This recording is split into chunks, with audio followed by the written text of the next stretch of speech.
தமிழக பாஜக தலைவர் அண்ணாமலையின் செயல்பாடுகள் சிறுபிள்ளைத்தனமாக இருப்பதாகவும் அவற்றையெல்லாம் கண்டுகொள்ளக்கூடாது என்றும் அமைச்சர் டி.ஆர்.பி. ராஜா தெரிவித்துள்ளார். திருவாரூர் மாவட்டம் மன்னார்குடி பகுதி கர்த்தனாபுரத்தில் பாலம் கட்டும் பணியினை தமிழக தொழில்துறை அமைச்சர் டி.ஆர்.பி. ராஜா அடிக்கல் நாட்டி தொடங்கி வைத்தார். பின்னர் செய்தியாளர்களை சந்தித்த அவர், இந்தியா கூட்டணி வலுவாக இருப்பதாகவும் தமிழகம் மற்றும் புதுச்சேரியில் அனைத்து தொகுதியிலும் வெற்றி உறுதி எனவும் கூறினார். பிறரின் கவனத்தை ஈர்க்க சிறு பிள்ளைகள் விளையாட்டுத்தனமாக செய்வது போன்று அண்ணாமலையின் செயல்பாடுகள் இருப்பதாக அவர் குறிப்பிட்டார். வளர்ச்சி குறித்து சிந்திக்கும் திமுக அரசு அண்ணாமலையின் செயல்பாடுகளில் எல்லாம் கவனம் செலுத்துவதில்லை என்றும் அமைச்சர் டி.ஆர்.பி. ராஜா தெரிவித்துள்ளார்.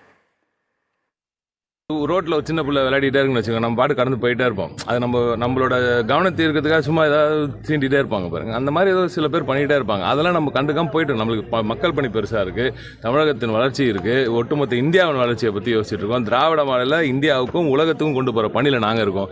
இந்த மாதிரி ஏதாவது ஒரு சில்லறத்தனமான வேலை நடந்துட்டு தான் இருக்கும். அதெல்லாம் நம்ம கவனம் பண்ணாமல் போயிட்டே இருக்கணும்.